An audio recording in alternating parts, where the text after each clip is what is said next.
Even yung marriage date nila, tanda-tanda yan.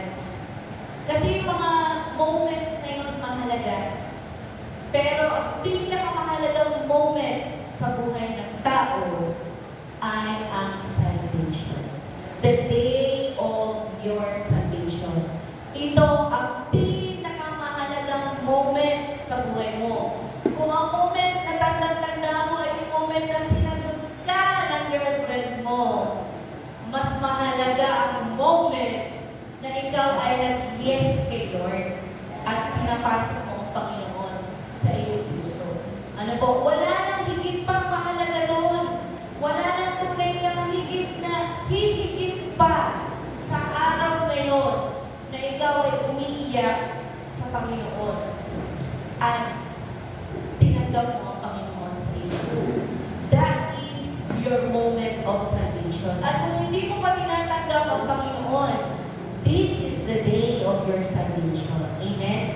At kung tinanggap mo ang Panginoon noon, pero sasabihin mo parang normal lang, you are given a chance to renew that moment sa Panginoon. To rededicate your life to God. And that precious moment na tunay na naka-record yan sa libro ng kalangitan. Amen? Kaya nga napakahalaga sa Panginoon yung oras at panahon na yun. May background music pa tayo. Ayan. Saan yun? Ayan, praise God. Sabi dyan, yung encounter mo sa Panginoong Jesus is a significant moment. Wala nang ibang makakalaga pa dyan. Dahil ito ay magdudulot o nagdulot o tunay nga muli magdudulot sa iyo kung nire-renew mo ang tunay nga commitment mo, ang dedication mo sa Panginoon. Mag-create ito ng true change in your life. Amen? Yung change na yun ay very obvious, very vital.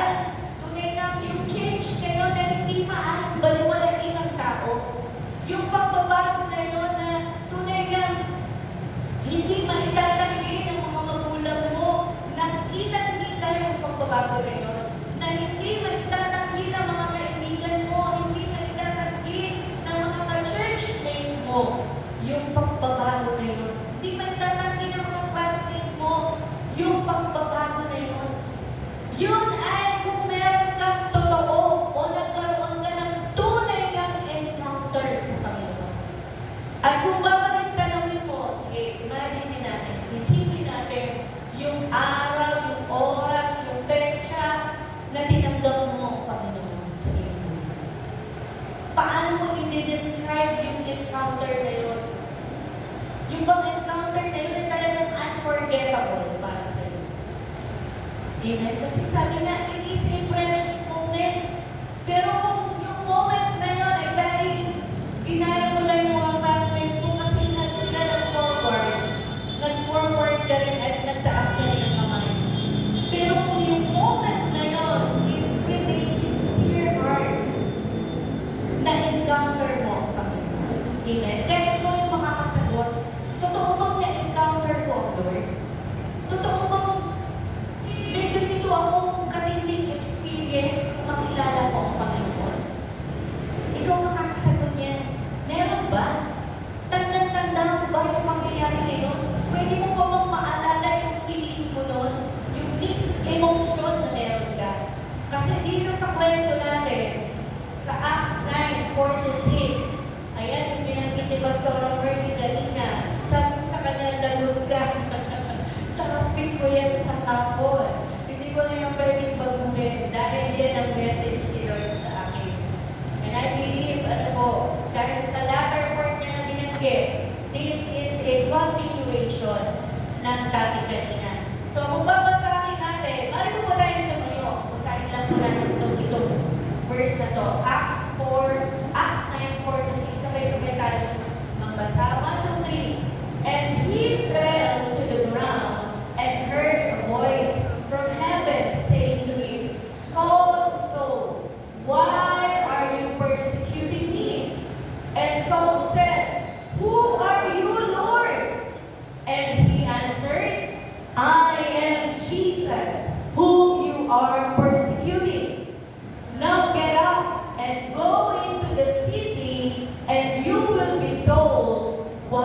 you must do. Palakpakan po natin ang Lord at puri ng Panginoon sa pagkakabasa ng kanyang salita. Sige po, maraming po tayo. Ayan. This is an encounter na tunay ng matindi. Amen? Grabe yung encounter na to. Kaya kailangan natin siyang balikan yung kwento na ito. Namin natin kung paano nangyari ang kwento na ito. At alam mo, yung iba alam na ito. Pero i-refresh natin muli. Alam po, ito ay kwento ni Saul. Next slide. Sino ba si Saul? Bakit siya in-stop ni Lord sa kanyang journey? Bakit siya in-stop ni Lord sa kanyang normal na ginagawa? Bakit siya in-stop ni Lord sa kanyang tinatahak na daanan? Amen? Sino ba si Saul? Si Saul, he is Saul of Tarsus. He is a Jewish Hudyo siya. Amen? Tribe niya ay tribe of Benjamin. Sa 12 tribes, yung tribe niya ang pinakabunso. Si Benjamin ang bunso sa 12 tribes of Israel. Kapatid siya sa nanay ni Joseph. Naintindihan natin? Si Joseph at si Benjamin ay magkapatid kay Rachel. Hindi mo nagkakamali kay Rachel. Tama? Yung isa kasi si Leah. Yung panganay. Si Rachel talaga yung gusto ni Jacob. Pero si Leah ang unang ibigay. Pero si Rachel, dalawa lang ang anak niya. Si Joseph at si Benjamin. At si Benjamin, ito yung tribe na pinagbibilangan ni Saul. Pero ang citizenship niya ay Roman citizen siya.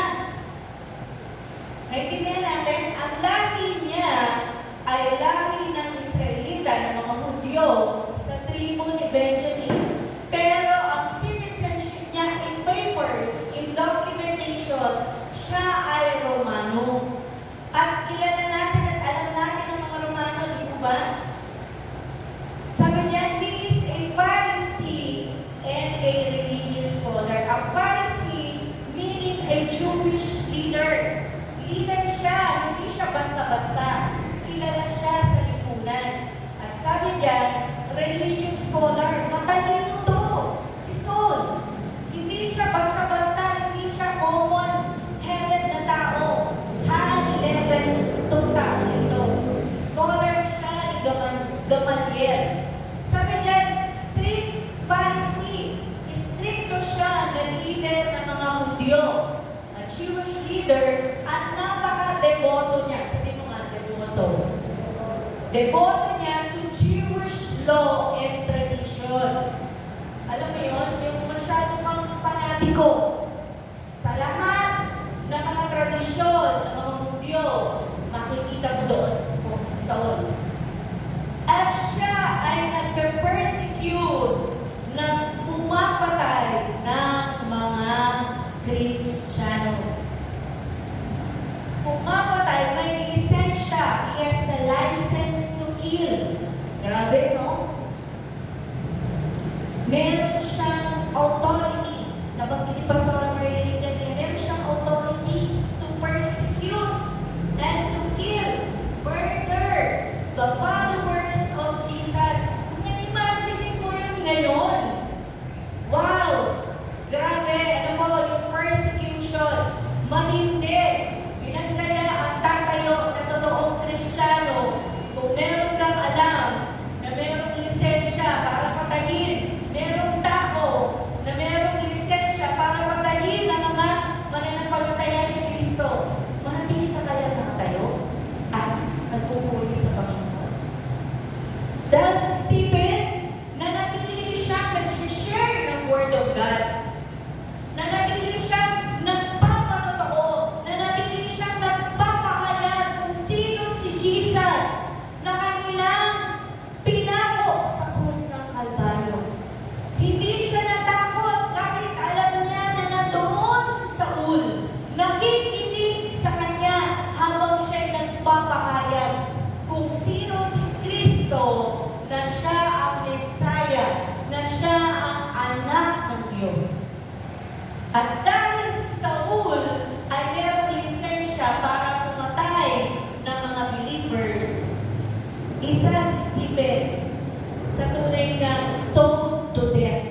pinipigilan na ng Diyos. There is a divine intervention from the Word. Alam mo yun, pag ang buhay mo ay hindi ka nakakatulong para mapalaganap ang mensahe, ang magandang balita, bagkus, pinipigilan mo pa at sinasansala mo pa, kinukutya mo pa, pinahihirapan mo pa ang mga taong nagpapahayag ng salita ng Panginoon. There will become a moment na ang Diyos mismo, He will step in at sasabihin niya, stop. Amen. Kung ang buhay mo ay hindi nagagamit para sa pagpapalaganap ng kanyang salita, kung ang buhay mo ay hindi nakakatulong, hindi ka pakipakinabang upang maipahayag, mapalaganap ang salita ng Panginoon, God will intervene. Amen? God will appoint a certain time and moment ng buhay mo. Kagaya ni Saul, na tunay na siya ay pinigilan ng Diyos. Dahil pupunta siya sa Damascus upang hanapin pa yung mga followers ni Jesus upang sila ay ikadena, ikulong, i-persecute at maaaring patayin din. Kagaya ni Stephen. Kaya naman ang Diyos, He is a just God. Amen? Matuwid ang ating Diyos. He is a God that is full of justice. God is your vindicator. Ipaglalaban ka ng Diyos. Palapakan mo ang Panginoon. Ipaglalaban ka ng Diyos. Nandyan ang Panginoon para protektahan ka, mga kapatid. Amen. Kung ikaw ay nasa tunay na pananampalataya at ang buhay mo ay ginagamit mo to the expansion and propagation of the Word of God. Para mas lalo maraming tao makakilala sa Panginoon. Ngunit si Saul on the road to Damascus, ayan nga, ay may matinding liwanag na nag-struck sa kanya, tumama sa kanya habang siya ay nangangabahan. Alam mo yun? Yung maganda ang buhay mo, alam mo buhay ni Saul, siya ay mayaman. Maayos ang buhay niya. Jewish leader of Pharisees na tunay na maayos ang katatayuan niya sa buhay. Hindi siya hirap sa buhay. May sarili siyang kabayo, may mga kasama pa siyang ibang opisyal. And suddenly, alam mo yun? Nung pumasok ang Lord at tunay na pahintuin siya sa kanyang maling ginagawa, anong sinabi ng kanyang authority? Anong sinabi ng kanyang pera? Anong sinabi ng kanyang talino? Anong sinabi ng kanyang mga alagad? Walang magawa ang lahat ng yan sa Panginoon. Amen? Dahil nung tinamaan siya ng liwanag, ng matinding liwanag mula sa langit, tunay lang siya ay hindi makakita. Nakadilat ang kanyang mata, ngunit wala siyang nakikita.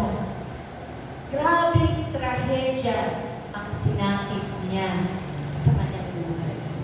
Amen? Sabi nga, when things go wrong in your life, consider your ways. Amen? Consider your ways. Kaya nga po nung nangyari ito, sabi, may nung matinding liwanag na yun na tumama sa kanya, biglang merong tinig. When there is a light, there is a voice from heaven, telling him, Saul, Saul, why are you persecuting? Amen. May matinding tinig na nag-aakusa kay Saul. Because heaven is a witness. Witness ang heaven sa ating buhay, sa ating ginagawa, sa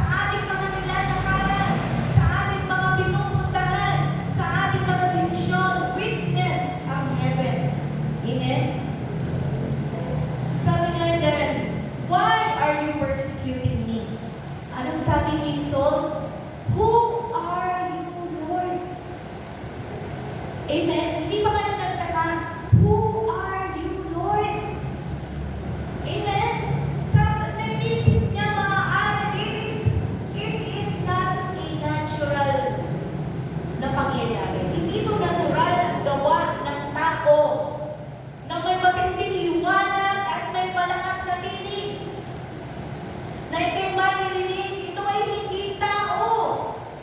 Kaya sabi niya, "Who are you, Lord?" Alam mo yun, pag tinanong mo ang Lord, sasagot siya sa'yo. Magpapakilala siya sa'yo.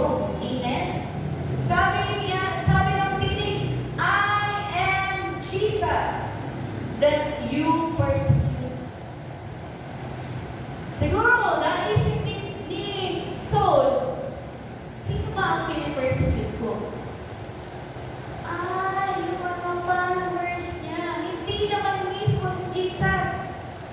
Pero God is truly our talagang ikaw, yung portion mo ang Lord. Kapag ikaw tinanggap mo ang Panginoon, you and God are one. Amen? Anong ginagawa sa iyo ng tao ay ginagawa nila against sa Lord. Amen? Kaya yung pag-persecute ni Saul sa tao, sa mga followers ni Jesus is the same way persecuting Jesus himself. Amen? Kaya nakakahabag yung mga tao nung last Friday doon sa Pusol. Alam niyo, imagine yung place, Dreamland, Smoky Mountain, puro basura, umuusok. Tapos yung mga kabataan doon, pinagtatawanan kami. Nakakahabag. Amen? Kaya hindi na ako nakatiis. Sabi ko sa kanila, alam niyo yung pagtatawa niyo, hindi sa amin. Sa Diyos niyo ginagawa. At habang binabasa nila yung babasahin, nagtatawanan sila ng malakas at binabasa nila ng malakas ng pabiro. Sabi ko, salita yan ng Diyos. Yan ay buhay. Huwag niyong biruin. Sabi ko, sa Diyos niyo yan ginagawa ng kabataan. Amen? Nakakahabag dahil tunay na ang Diyos, ikaw ay inangkin ng Diyos na sa Kanya kaya anumang gawin ng tao laban sa iyo, yun ay ginagawa nila sa Panginoon. And God will step in to the situation para ipaglaban ka. Palakpakan mo ang Panginoon. Amen. Kaya si Saul ay pinahinto, total stop ng Lord. Sabi ko nga, walang magagawa ang pera mo. Walang magagawa ang talino mo. Walang magagawa ang pagiging kabataan mo na punong-puno ka ng lakas. Marami kang barkada. Walang magagawa ang maraming barkada mo. Walang magagawa ang tatay mo, mayor, presidente. Walang magagawa. Amen. Dahil pag ang Diyos ay kumilos, amen, para lang malaman mo na merong Diyos na may-ari ng lahat, para lang makilala mo at malaman mo na nasa mali kang daan, ipapakita sa iyo ng Diyos that you cannot do anything laban sa Panginoon. Amen? Kaya si Saul, nagulat. Imagine mo yun, ngayon lang, ang linaw-linaw ng paningin mo. Ngayon lang, nag-e-enjoy ka, nag-mobile games ka. Ngayon lang, nag-e-enjoy ka, pinapanood mo yung mga tao. Saan man, nag-e-enjoy ka sa mga tanawin. And suddenly, biglang mawawala ang iyong paningin. Gaano kasakit yun? Amen? Gaano kasakit yun? Para kay Saul.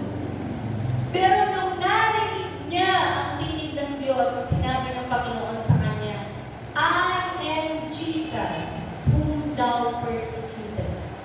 Ako si Jesus, na iyong pinipersecute, na iyong nilibat, na iyong pinahihirapan, na iyong tunay na ginagawaan ng hindi magagandang bagay. Ang ibig sabihin ni Lord, yung aking mga followers, mga disciples, na nililibang mo, kinakadena mo, kinukulong mo,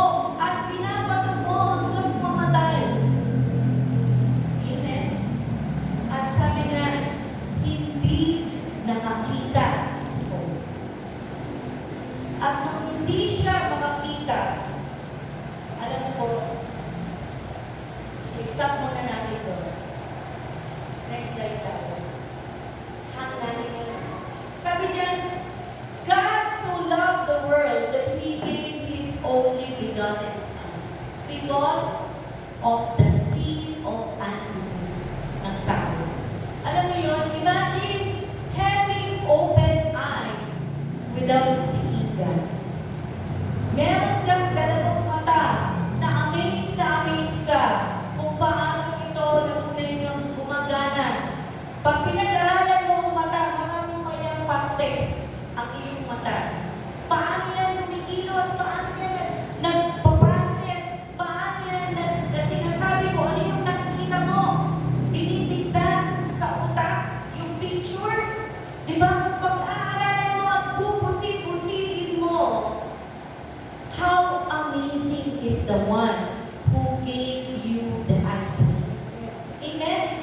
Napakadakila, napakakapangyarihan ng lumikha ng iyong mata. At sabi diyan, imagine two open ears without hearing. Na meron kang dalawang tenga na nagpa-function at tunay ngang hindi mo man lang naririnig na merong Diyos, na merong totoong Diyos,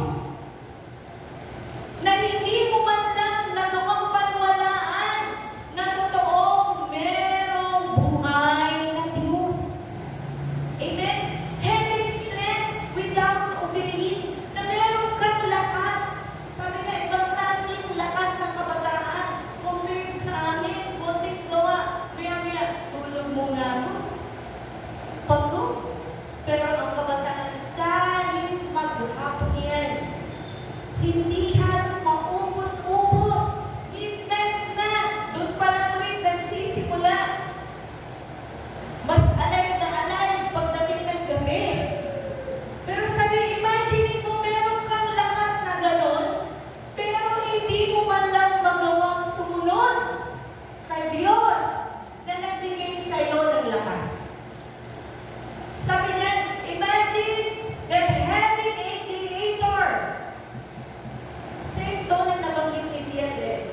Having a creator, but people love his creations more than him. Napakasakit nito.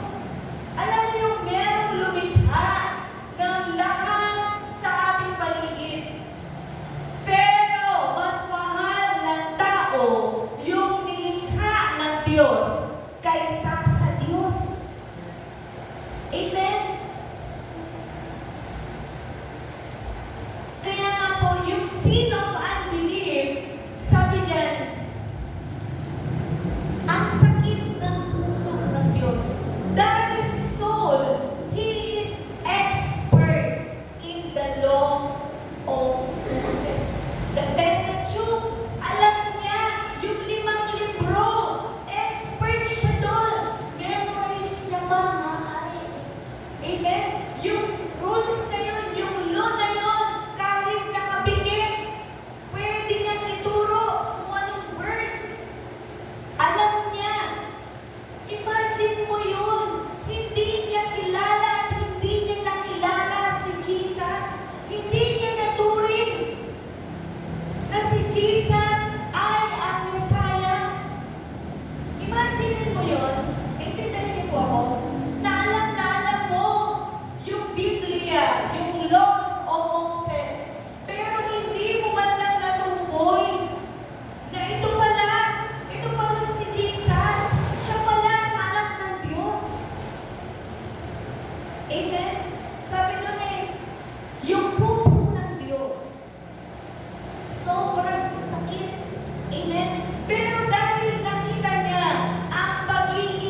Amen.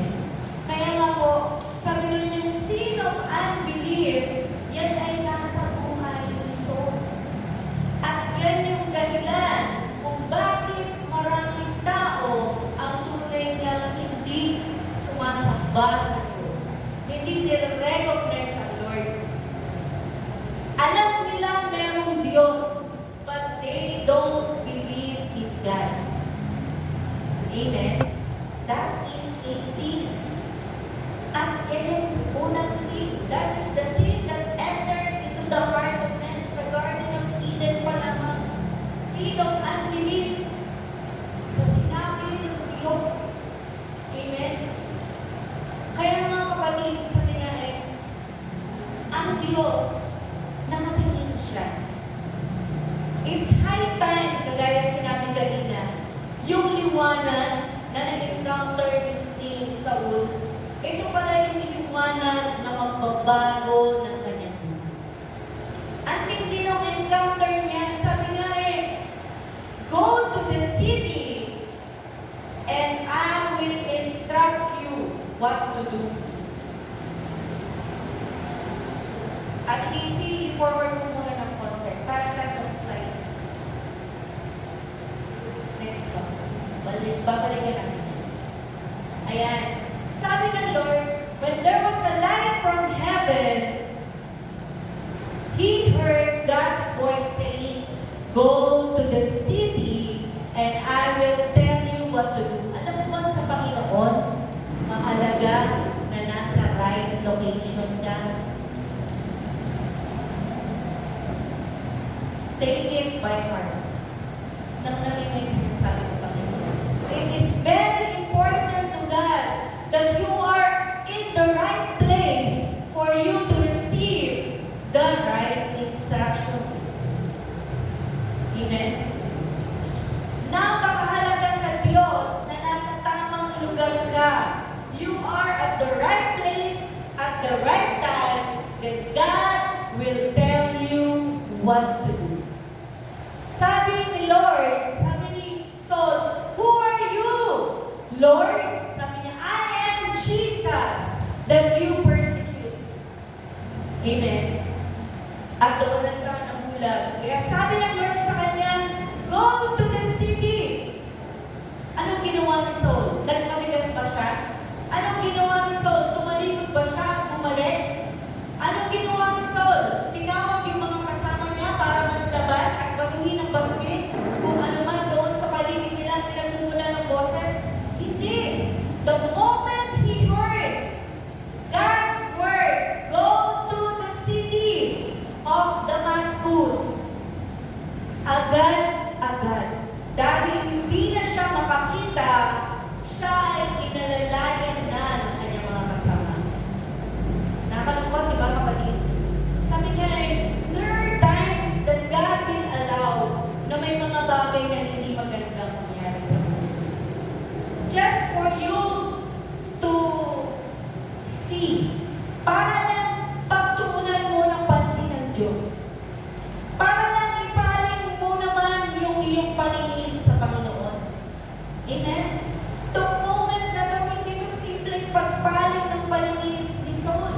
Ito ay matinding pagpaling dahil inalisan siya ng paningin. Sabi ko nga, lagi ko ina-advise, why not obey or follow or surrender your life to God when all is well sa buhay mo?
Damasco ay inutusan ng Diyos in a vision while Ananias is praying.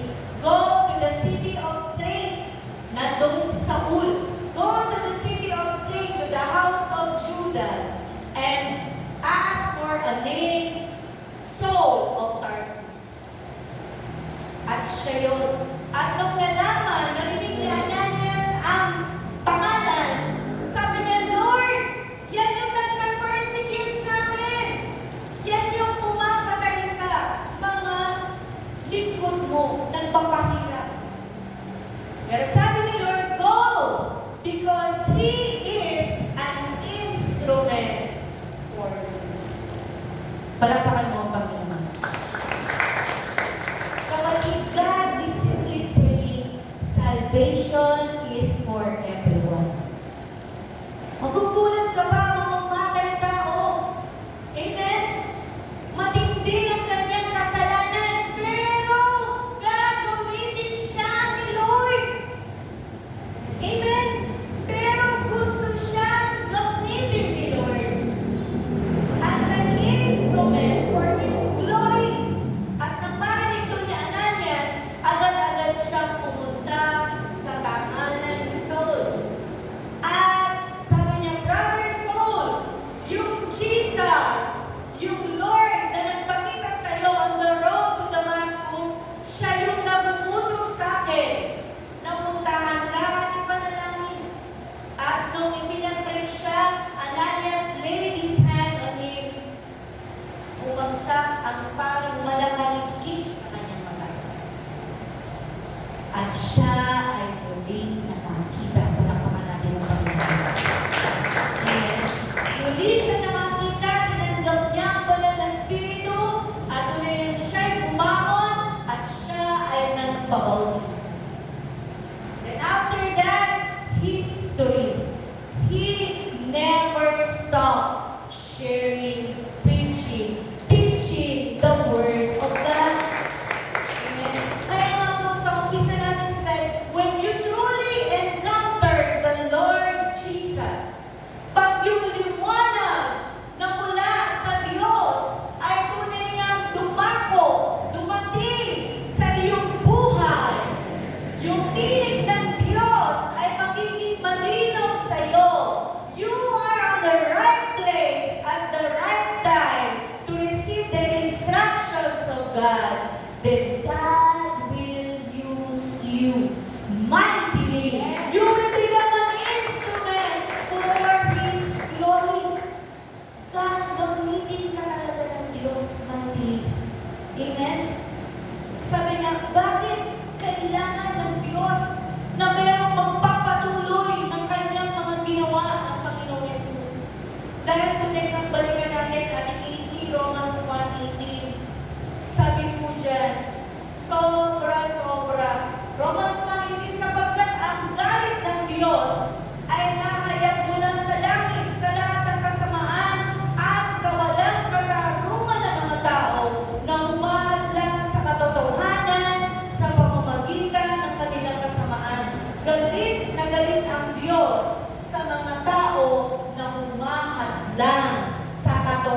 siya. Hindi siya cheap. Kundi yan ay expensive. It is worth the life of Jesus. Sacrifice, hang on a tree para lang sa iyong salvation. Para lang sa iyong kaligtasan. Kaya nga, sabi nga po, di ba, ang habag ng Diyos ay natanggap natin sa pamamagitan ng ginawa ng Panginoon Jesus. Dahil kahit anong gawin natin, mag-tumbling tayo, gumawa ng mabuti. Hindi yan sapat pambayad sa ating mga kasalanan. Hindi yan sapat para burahin ang ating mga kasalanan. Pero sabi nga nung kinantahan kanina, I can't do it, we can't do it. Kaya si Jesus ang gumawa, and now our record is clean. All our sins are paid for in full. Binayaran lahat ng Panginoon. Kaya ang kailangan lang, ang tao ay manampalataya kay Kristo. Dahil ang poot ng Diyos, ang galit niya sa mga tao na ayaw manampalataya. Sabi ko nga, manampalataya ka sa Diyos. Amen? Because the sin of unbelief, yung wala kang pananampalataya sa isang Diyos na dakila. Amen? Sabi niyan, dahil sa kasamaan at kawalang katarungan ng galit ng Diyos ay tumutugon sa ating mga ginagawang masama sa pagdagdi ng kanyang katotohanan.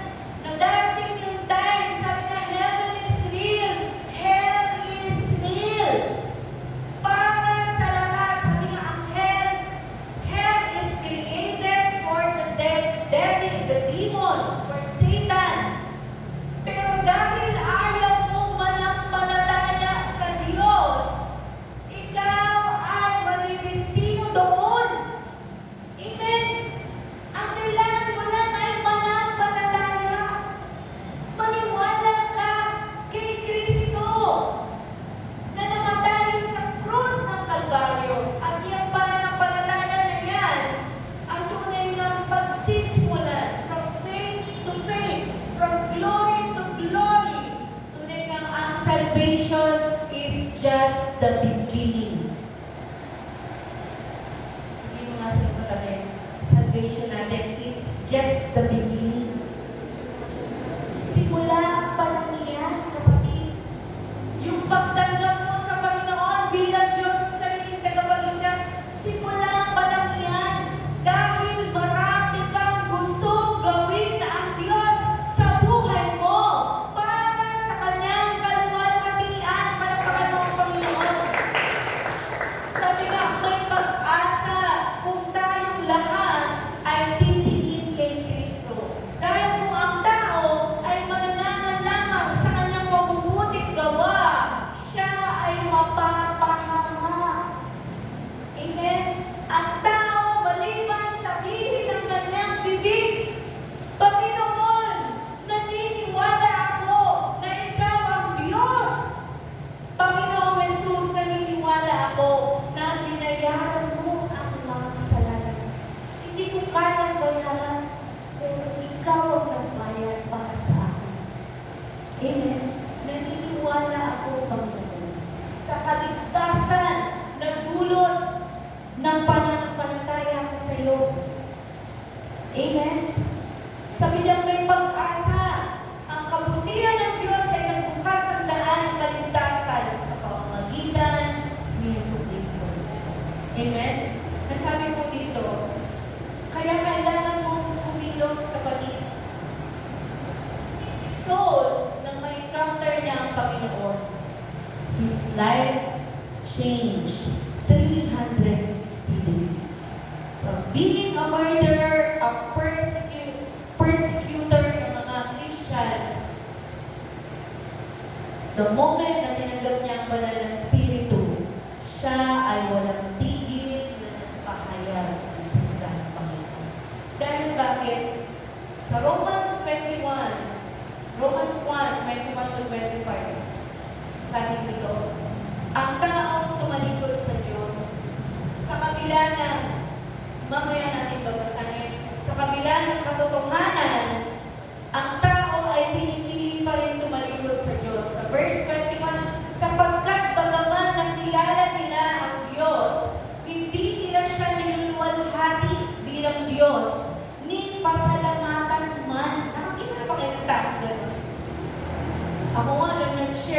barkada ko, tawa lang siya ng tawa. Sabi niya, ako fathers, kung sa ganyan ganyan. Pumapapasok doon ng kaklase ko. Andun niya si Pastor Marlene. Sabi ko, you are so blessed.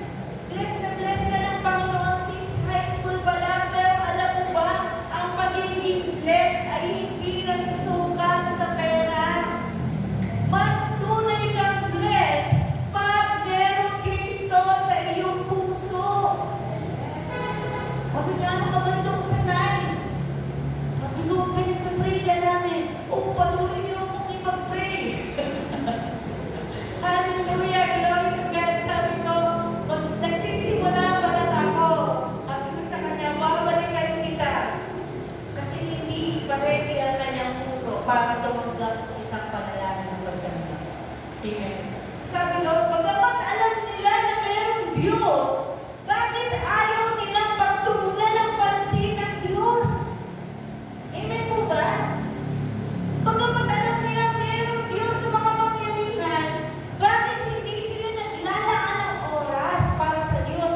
Bakit hindi nila inaalam ano yung dapat kong gawin? Amen? Sabi niya, bagamat inaaki nilang sila'y marunong, sila'y naging mga mangmang. Alam niyo yung mga scientists? Lahat ginagawa nila ng explanation, yung creation. Ayaw nilang pumayag na mayroong Diyos. Amen? Na tunay niyang lumikha ng mga bagay-bagay. Ang tao mula sa unggoy. Payag ka. Dahil gusto nila matalino sila, mas lalo silang nagmumukhang mangmang sa harapan ng Diyos. Amen? Ano ba yung i-acknowledge mo na lang? Amen? Ano ba naman yung maniwala ka na lang? Na hindi lahat ng bagay kailangan mong maunawaan because there are some things, secrets, that belongs only to God. Amen? Ang kailangan mo lang maniwala ka, manampalataya ka. Never mong gawin na mawalan ka ng paniniwala at pananampalataya sa salita ng Diyos. Amen? Sabi niya sa 23, at pinalitan nila ang kalwalhatian ng Diyos na walang kamatayan ng mga larawang kawangis ng tao may kamatayan. Ito yung ayaw na ayaw ng Diyos. Sabi nga, they love the creation more than God. Mas tapos gumawa pa sila ng mga kawangis. Alam niyo yung mga image, mga imahe na kagaya ng tao na may kamatayan naman. Na ikukumpara mo siya na bilang Diyos. It's an insult to God. Amen? Sabi nga, ang Diyos, He is an eternal God. Iniiwan ng tao ang tunay na Diyos at sumasamba sa mga larawan at bagay na nilikha lamang. People love the creation more than the Creator. Tingnan mo na lingkod, kapatid. Kaya ka nandito ngayon. Gusto ng Lord talagang ma-instill sa puso mo. Kailangan mong kumilos. Kailangan mong gumawa. Kailangan mong mag-labor sa harvest mo. Maraming dapat na tunay niyang sharean. Maraming dapat na bahaginan. Amen? Kaya sabi niyo sa 24, dahil na tunay na hindi nila pinagtutuunan ng pansin ng Diyos. Sa 24, kaya sila hinayaan ng Diyos sa karumihan ayon sa pagnanasa ng kanilang mga puso. Alam niyo yun? Ikaw yung naglalagay ng open door, ng hole sa buhay mo para makapenetrate ang masama at ang kasalanan. Unti-unti, binibigyan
than the Creator.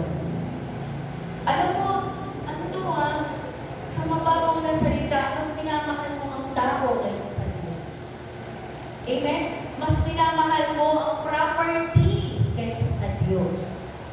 Tama po ba?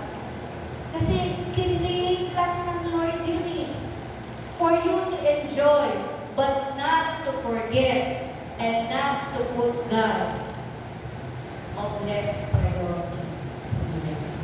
Amen?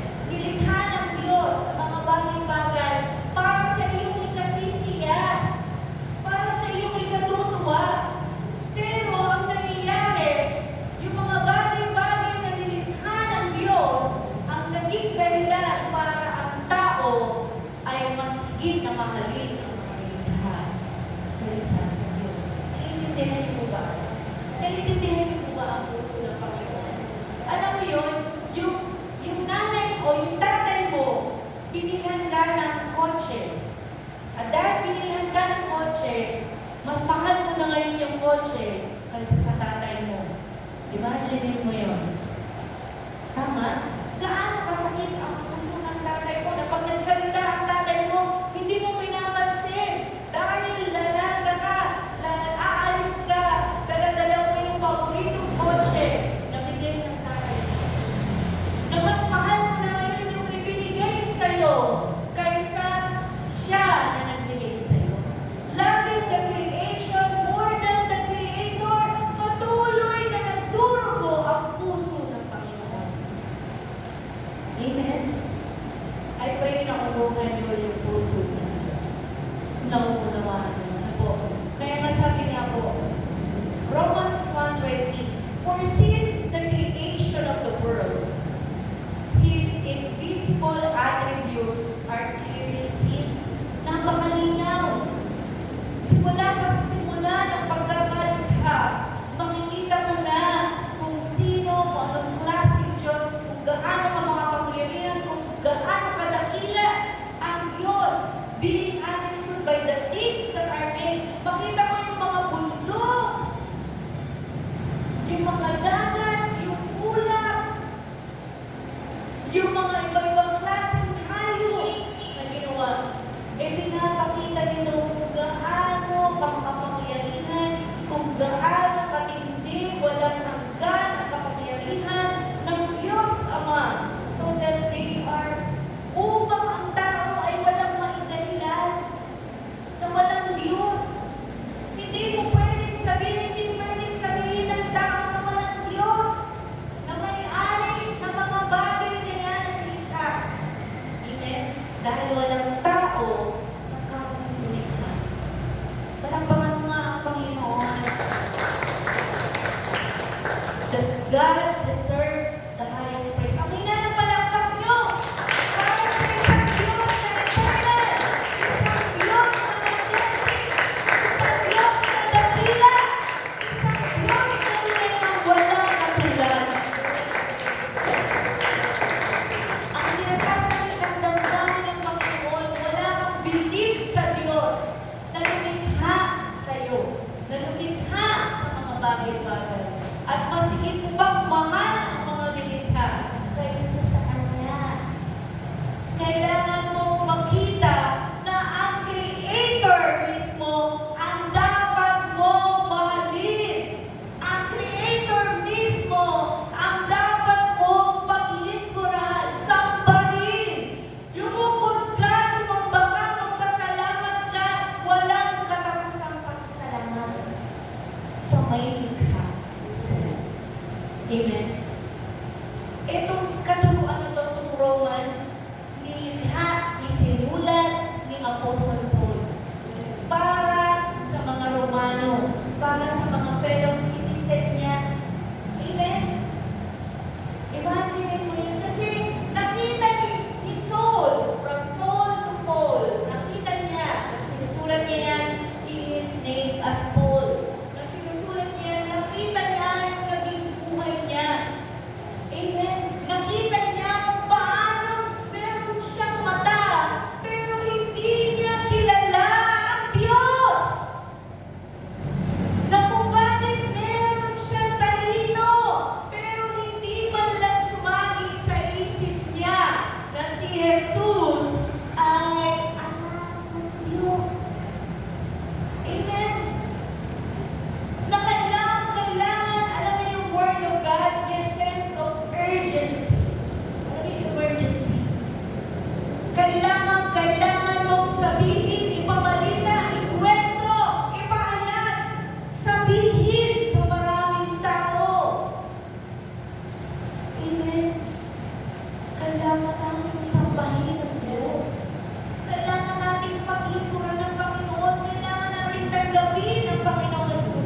bilang Diyos at sariling tagapagligtas ng ating buhay. Kailangan na, it's high time. Sabi nga si Paul, from Saul to Paul, there was a life transformation. Kapatid, tingnan mo yung sarili mo. Totoo bang na-encounter mo ang Lord? Kasi kung totoong na-encounter mo ang Lord, hindi ka hihinto, hindi ka titigil. Sabi niya sa 20, and immediately, he began proclaiming Jesus. Palakpakan mo ang Panginoon. In the synagogue, saying, this man is the Son of God. Amen? Imposible namang hindi naririnig ni Saul yung mga pinapangalan ni Stephen, yung ibang mga disipulo. Naririnig niya yung mga mensahe nila. Pero ang kanyang tainga ay sarado because of unbelief. Ang belief niya ay nasa traditions and laws of the Jews. Kaya sa 22, but Saul, sabi ko nga, kung meron kang totoong encounter ni Lord, hindi ka titigil na ipangalan, ipagmalaki, ipagsigawan, ipabalita, ikwento si Jesus sa maraming tao. 22, but Saul increased in strength. Hindi ka titigil to improve and to improve and to improve, to learn more from the Lord. Sinabi niya, Lord, who are you? Dahil gusto niya makilala si Jesus. Gusto niya magpakilala si Jesus sa kanya. Hindi lamang niya makilala sa mga binabasa sa libro, kundi ma-experience niya kung sino si Jesus, being the Son of God. Amen?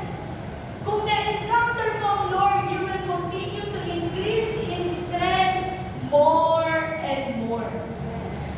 And continue to perplex the Jews who live in Damascus by examining and proving with Scripture that Jesus is the Christ, the Messiah, the Anointed. Alam mo bang walang tigil yung mga disciple? Yun lang, paulit-ulit. Si Jesus na itinaturo niyo sa krus, siya ang anak ng Diyos.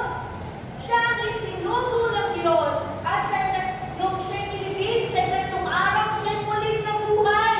Nagpakita sa amin. Sabi ng mga disipulo, nagpakita sa amin, nag-ihaw pa nga siya. Amen? Pinag-iihaw pa nga kami. At kinausap niya si Pedro, Pedro, do you love me? Feed my lambs. Sabi niya si Jesus, siya ang anak ng Diyos. Nagpagaling siya. Maraming tao ang tuloy niyang nakakita ng kanyang mga nalala. Kahit pa may banta sa buhay ng mga disipulo, nagpatuloy sila magpahayag. Dahil kung nakita nila na si Jesus namatay at muling nabuhay, alam nila, pag ako ay namatay, ako ay muling mabubuhay. Palakpakan mo ang Panginoon. Ikaw ay tunay na throughout eternity, makakasama mo ng Diyos. Kaya walang takot sa kanilang puso, walang reservation sa kanilang puso. Kung totoong na-encounter mo ang Lord, huwag kang tumigil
dugo ng Diyos.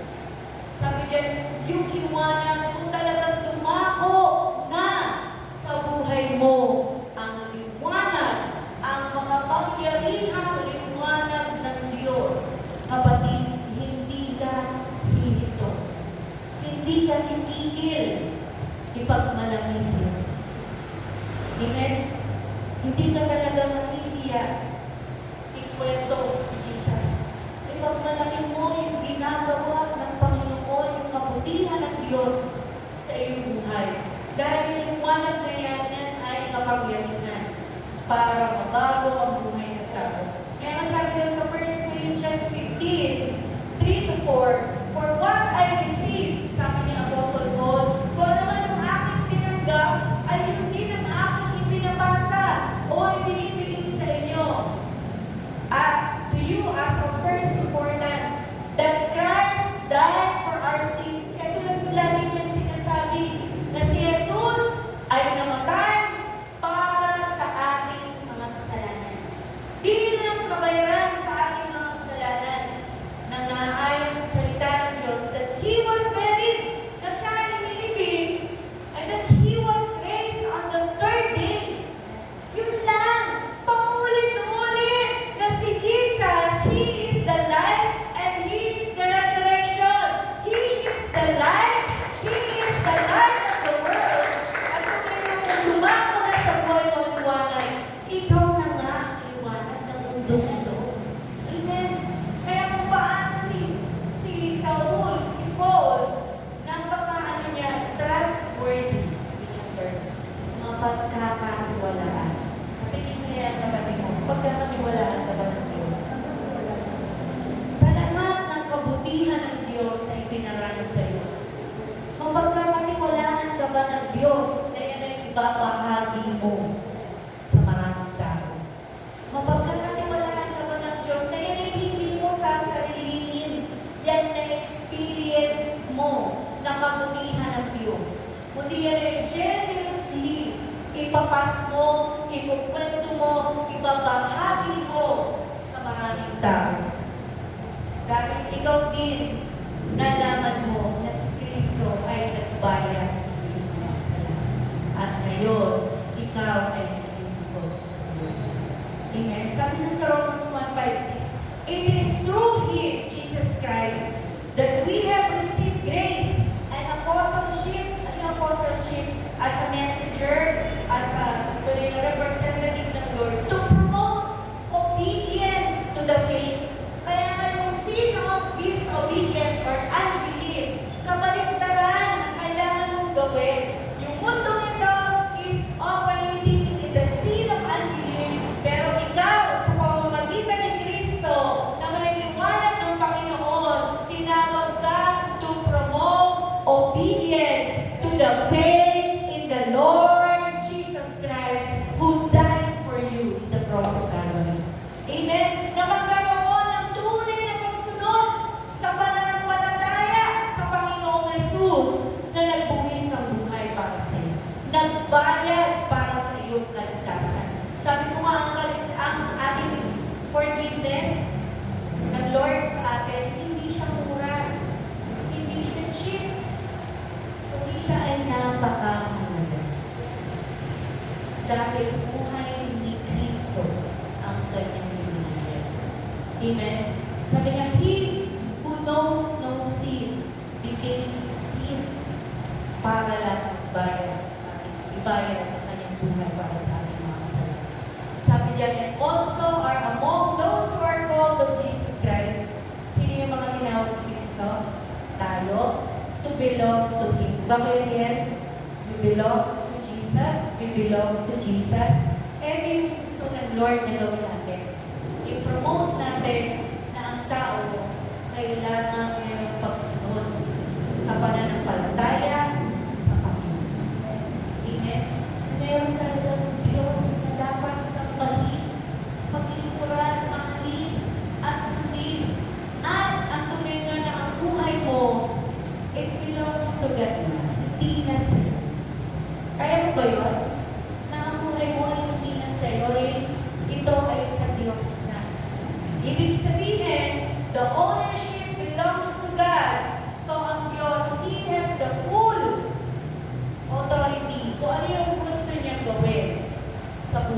Kaya mo ba yun, David? That your life truly belong to God? Na hindi na ikaw, kundi ang Diyos na ang masusunod. Kaya nga sabi ni Paul, Romans 1:16 to 17, "For I am not ashamed of the gospel of Christ." Palakpakan mo ang Panginoon. Bakit ka mahihiya? Bakit mo itatago ang iyong Biblia? Bakit mo ililihim na ikaw ay isang Kristiyano? Bakit mo itatago na ikaw ay nabubuhay ngayon sa mga pahayag ng mga buhay na salita ng Panginoon? Dahil ang kanyang salita, ang gospel, ang mabuting balita na si Jesus ay namatay para sa ating mga kasalanan, para sa ating kaligtasan. That is the good news. May nagbayad sa iyong kasalanan. May nagsakripisyo para bayaran ang iyong kasalanan.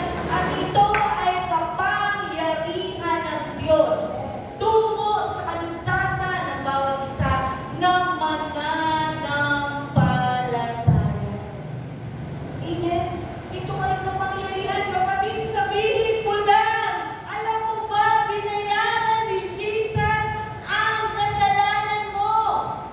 Lahat tayo makasalanan, kapatid. At ang magandang balita, may nagbayad na sa iyong kasalanan. At yan ay si Jesus dahil sa kanyang pagmamahal sa iyo. Amen? Kaya nga sabi niya, for the Jews first and also to the Greek, for in it the righteousness of God is revealed from faith to faith. Hindi pwedeng ang tao ay manangan sa sarili niyang katwiran, sa sarili niyang gawa, sa kanyang good works, sa kabutihan ng kanyang buhay. Kundi dito nakikita na ang katwiran ng Diyos ay ibinigay sa atin at tayo ay naging matuwid sa harapan ng Ama. Amen. The righteousness of God is revealed to us. Hindi mo kayang maging matuwid sa harapan ng Ama kung hindi dahil sa dugo ng Panginoong Jesus na dumanang sa krus ng Kalbaryo.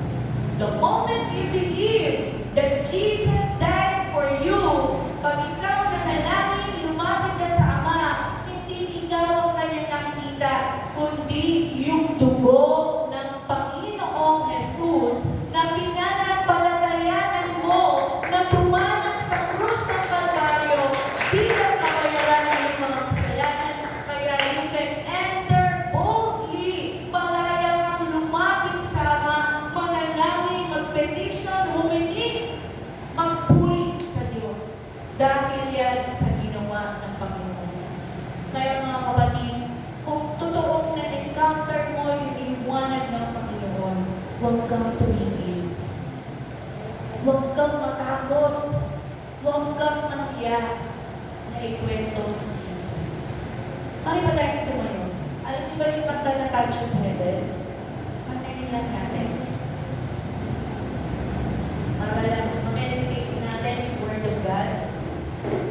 Alam mo si Paul, yung buong pagkatao niya, he is truly owned by God. Sabi ni Paul, to live is Christ and to die is gain. Wala nang kabuluhan sa kanya na siya yung mag-take ng ownership ng kanyang buhay. Kundi ito ay talagang ownership ay nagmumula ng Panginoon. Kaya kapatid sa oras na ito, kaya mo ba yun? Kaya mo ba sabihin niyo sa Panginoon dahil alam mo yung liwanag ng Diyos ay tunay na nasa buhay mo? Talagang natagpuan mo ang Panginoon sa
po ay umaasa sa nagmumapang habag na dumalo sa buhay ko sa oras na ito, Panginoong Jesus.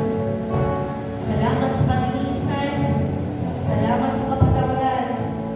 Sa oras na ito, naniniwala ako, nananampalataya ako, Panginoong Jesus. Ulitin mo po, Panginoong Jesus, naniniwala ako, nananampalataya ako, na ikaw ay namatay para sa aking mga kasalanan. Tinatanggap ko, Panginoon, ang biyaya mong kapatawaran at buhay na walang hanggan. Salamat po, Diyos, dahil tunay ng tinubos mo ako, Panginoon, sa kapakamakan. Thank you, Lord. Hallelujah. Sa oras na ito, be the Lord and Savior of my life, O God. It's all I pray in Jesus' name. Amen. Hallelujah. Hallelujah. Thank you, Lord. Hallelujah. Salamat, Panginoon. Hallelujah. Hallelujah. Naniniwala kami sa dahil mo, Panginoon, na babalik na ako sa iyo.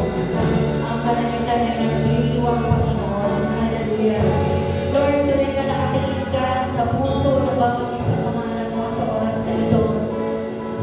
Sa bawat isang mga anak mo, Lord God, hallelujah, at tuloy kang dumako ang tunay at ganang kaliwanag mo, Panginoon, sa buhay ng bawat isa.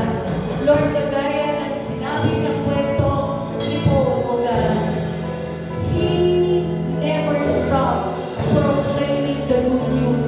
O Lord, we ask for the spirit of evangelism, O Lord. Hallelujah. For the spirit of evangelism to spread, O Lord, na tunay na tumako sa buhay ng bawat isang mga anak mo. I pray for the boldness. I pray for the courage. I pray for the backbone, Panginoon, to share your word, to share your gospel, O Lord. Touch each and every one, Panginoon, ng mga anak mo na naririto, Lord God. Let the open heaven, O Lord. Hallelujah. Kung paano, Panginoon, that very strong life, O God, that strong soul, O God. Alam namin, Panginoon, ikaw, O Lord God, na nagbigay at ikaw ang liwanag at ang liwanag na yan ay pinagkakaroon mo sa bawat isang mga anak mo. Na tunay kang naniniwala at nananampalataya sa iyo. Taas mo natin ang kamay sa Panginoon. Hallelujah, Lord! Lord!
ears into the wind. I am lost before the floodgates open. Holy Spirit, hallelujah. Do as you will, O Lord. Hallelujah. Do as you will, Panginoon, sa mga puso ng mga anak mo. O Lord, hallelujah. Use them mightily, Lord God. Hallelujah, hallelujah. Use them mightily, Lord Jesus. Hallelujah. Let your power flow right now, God. Oh, as desires, Lord. Oh, you can have it all I want, all I want, all I want. Yes, you can have it all I want, all I want, all I want. Yes, you can have it all I want. Say it, Lord. You can have it all, Lord. You can have all my love, Lord. All my heart, all my soul, all I know, you can have it all my heart, all my soul, all I own. Yes, you can have it all my heart, all my soul, all I own. Yes, you can have it all my soul, We belong to you, Lord. We belong to you, Lord. We belong to you. Consume our land for your glory, Lord. Consume our land for your glory, Lord God. All I know is you can have it all my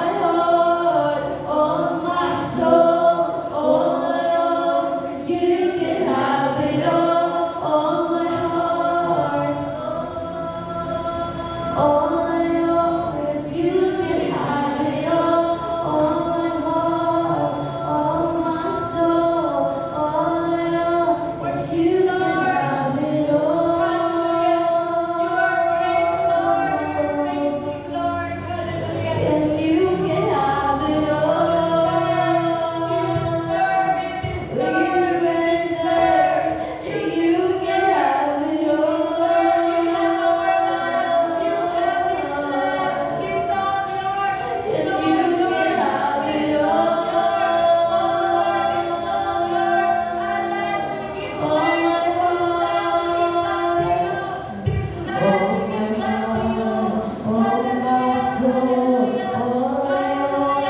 You can have it all my heart, all my soul, all I know is you can have it all my love, all my heart, all my soul, you can have it all my heart, all my soul, Halika mapupunta dito sa unahan. you can have it Tinatawag ka ng Panginoon. all. God wants to truly this time, hallelujah, that great commission. You surrender in your life, Lord, without reservation. Malalahanin ang tugtugan, it's your heart. The beating of your heart is the sweetest tune na gustong marinig ng Panginoon ngayon sa mga oras na ito. Yung tibok ng puso mo na naka-align sa puso ng Diyos sa mga oras na ito. Itaas mo ang iyong kamay. Hallelujah. Itaas mo ang iyong kamay. Itaas mo ang iyong kamay sa Panginoon. Hallelujah. Hallelujah. Hallelujah. Hallelujah. Hallelujah. Kung tunay nga sinusuko mo ang buhay mo, pinapag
rin ang